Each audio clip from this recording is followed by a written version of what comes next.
Bonjour, nous allons réaliser un dessert du sud-ouest, croustade ou pastis.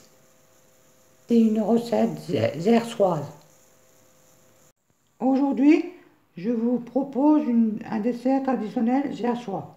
Un dessert de fête dégusté le week-end.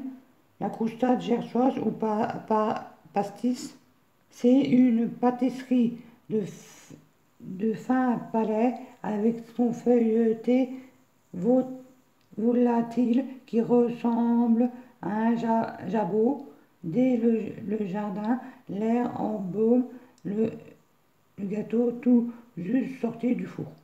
Une odeur délicieusement gourmande, mélange savoureux de sucre chaud, de pommes cuites, d'armagnac et de beurre. La tradition veut que la pâte de la tourtière soit extra fine au point d'y voir au travers. Comme pour la croustade, les cuisinières d'autant l'étalaient sur un drap étendu sur une grande table de laitraie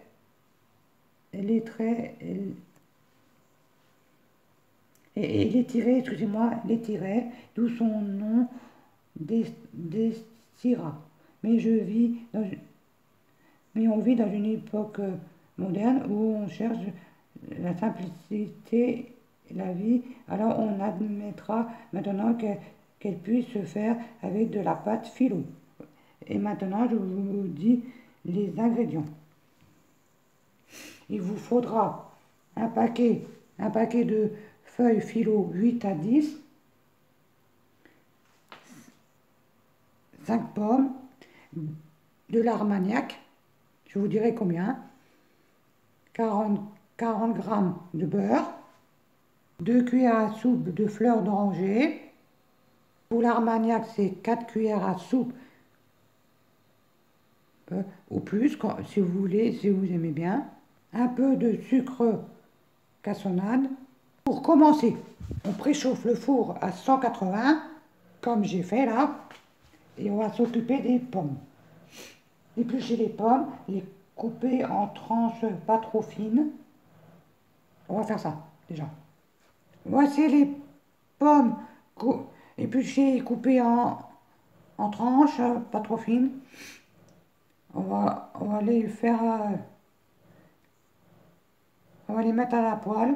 Les épluchures de pommes, on les garde pour les mettre au compost. C'est obligatoire maintenant. Les pommes, on va les faire revenir dans du beurre dans une poêle. Elles doivent être fondantes, mais pas trop. Allez, on va faire ça. Voici les pommes dans la poêle avec du beurre. On les fait revenir.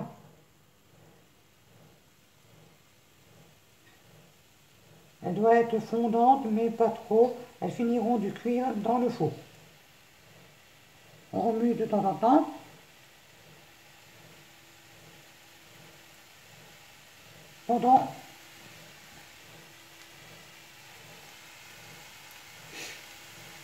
Pendant ce temps, faire fondre les 40 g de beurre au micro-ondes. Les 40 g qui sont là, on les fait fondre au micro-ondes. Remuer les pommes de 2-3 minutes, les sucres de canne. Après, déjà on fait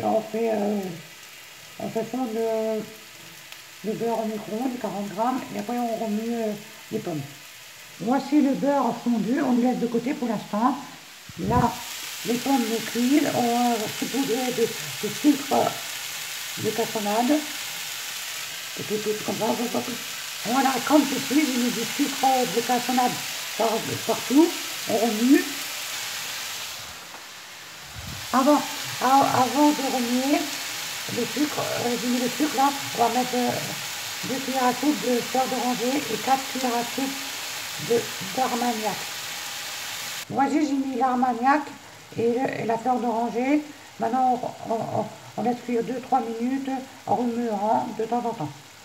Pendant que les pommes cuisent avec avec l'armagnac et la fleur d'oranger, on va faire la suite. On va prendre,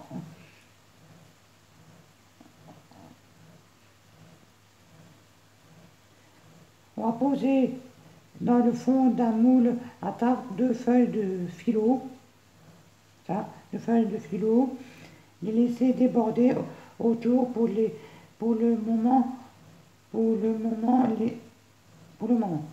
Et après, on va les badigeonner au pinceau de beurre fondu. Le beurre qu'on a fondu. Fait fondre, pas trop, elle se déchire facilement. On fait attention parce que c'est fragile, la pâte phyllo. Voici, j'ai déposé 2 feuilles de phyllo dans le moule. Maintenant, on va badigeonner au pinceau de beurre fondu qu'on a fait fondre tout à l'heure, pas trop, elle se déchire facilement.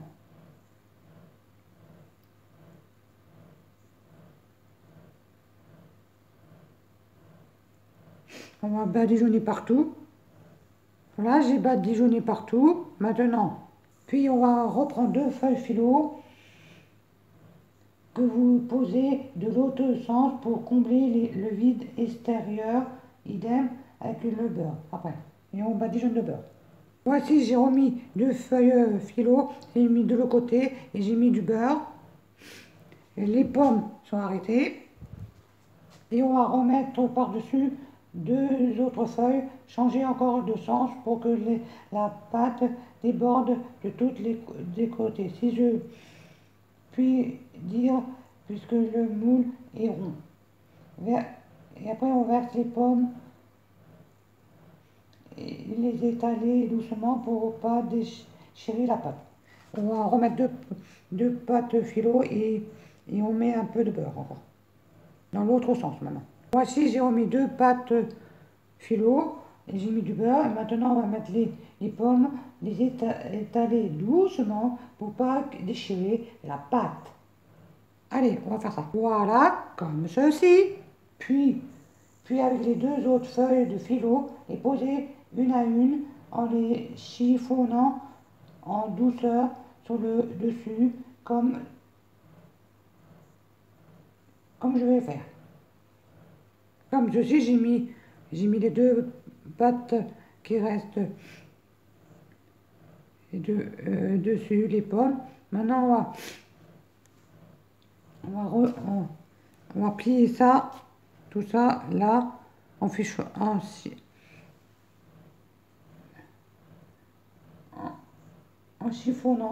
chiffonnant doucement. Et après on découpe au ciseau la pâte qui déborde et sont servies pour les boucher les trous en les chiffonnant doucement.